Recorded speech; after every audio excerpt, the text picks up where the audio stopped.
What actually makes you a magnet for a narcissist even after you leave them? Why do they circle back? Why do they peek into your life? Why do they send strange messages through people or launch a smear campaign the moment you look content? Why is that? It's not because they suddenly found a heart or discovered empathy. They're not sitting somewhere quietly wondering, what did I do wrong? Or reflecting on how much you meant to them, how much they hurt you.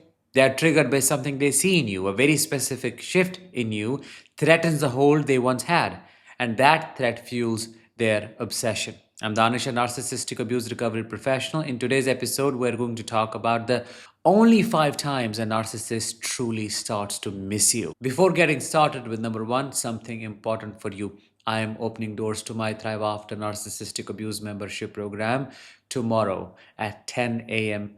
EST. And this is the last time I'll be offering it at $27 per month. If you want to get in, sign up for the waiting list. Link is in the description. Number one, when you are publicly respected or sought out.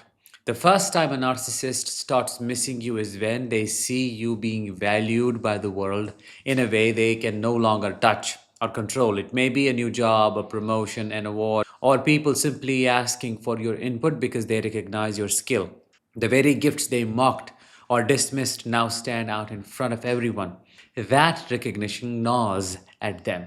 They see you stepping out of the small box they try to keep you in. Maybe you are helping others, mentoring, volunteering, or building a platform where your work lifts people up. All of it reminds them that the validation they used to monopolize is now coming from places they cannot sabotage.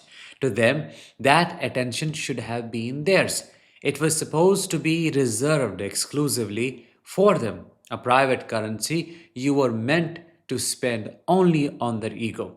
When they see you thriving publicly, they reach out in strange ways. Sometimes it's a direct message disguised as casual curiosity. Sometimes it's an encrypted jab sent through someone else, a sarcastic remark meant to pull you back into defending yourself. I have lived this. There were smear campaigns, flying monkeys, repeating lies, subtle digs about how it was all for show. These tactics are not about genuine interest. They are bids to pull you back under their control because watching you shine where they can't dim the lights makes them totally restless. Number two, when you create a peaceful home or environment. Another moment that pulls them in is when you build a home or place they cannot disturb or shake. After separation or even inside a co parenting arrangement, there is power in reclaiming peace. Your living space reflects boundaries they no longer can penetrate. There is stability, laughter, or maybe children thriving under calm routines. They notice that their usual chaos no longer leaks into your atmosphere.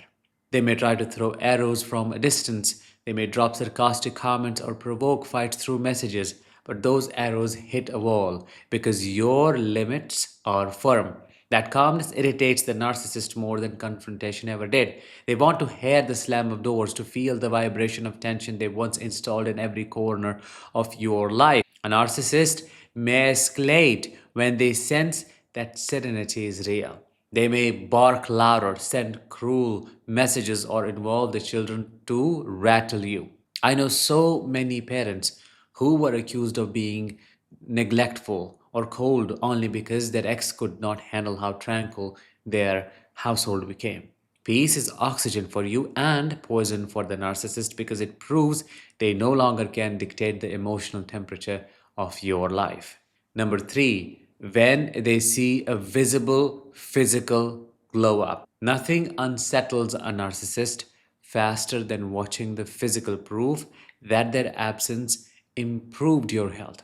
In a toxic relationship, your body carries the damage. Sleep vanishes, stress hormones flood your bloodstream, and your reflection ages years ahead of schedule. They leave you feeling and looking old, drained, wrinkled, because chronic tension, chronic stress literally shapes the body. But after leaving, healing shows itself. Without the constant cortisol spikes, skin clears, wrinkles soften, weight settles in a healthy way, eyes become brighter, posture more open. It happens naturally because your body is no longer fighting for safety every hour of the day. You smile without planning it, you breathe deeper, and you walk lighter. When a narcissist catches a glimpse of that transformation, it threatens their story about you. They expected to see someone broken, someone desperate to win them back. Instead, they see vitality.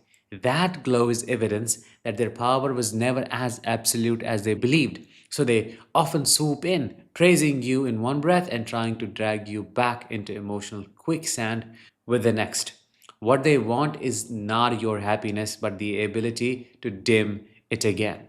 Number four, when they sense a joyful light energy, they cannot access or destroy. Beyond surface changes, there is a deeper energy that bothers them.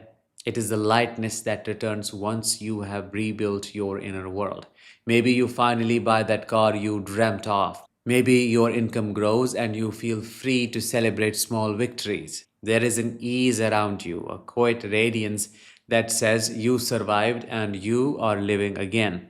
For a narcissist, that glow is intolerable because their entire strategy is to keep you in darkness. They need you to doubt yourself, to stay wrapped in their storm so you are easier to control. When you start laughing without hesitation, when music fills your kitchen or you post a picture of genuine fun, it cuts through their illusion of being the source of all excitement. What do? They respond by trying to corrupt the joy. They may remind you of your old wounds, criticize your choices, or downplay your success. Sometimes they suddenly reappear with grand gestures and they hope to link themselves to the happiness they once tried to erase. But beneath every gesture lies envy. They do not want to join your light. No, they want to swallow it so you no longer feel safe to shine. Number five, and the last one, when there is evidence of a new relationship. Finally, nothing drives home their loss like seeing you admired or loved by someone healthy. Narcissists tell you that no one will ever value you the way they do. A phrase loaded with control. When you prove them wrong by building healthy connections, it strikes at the center of their ego. Whether it is a budding romance, a respectful partner, or simply people expressing affection toward you, the message is clear. Their version of you was never the whole story.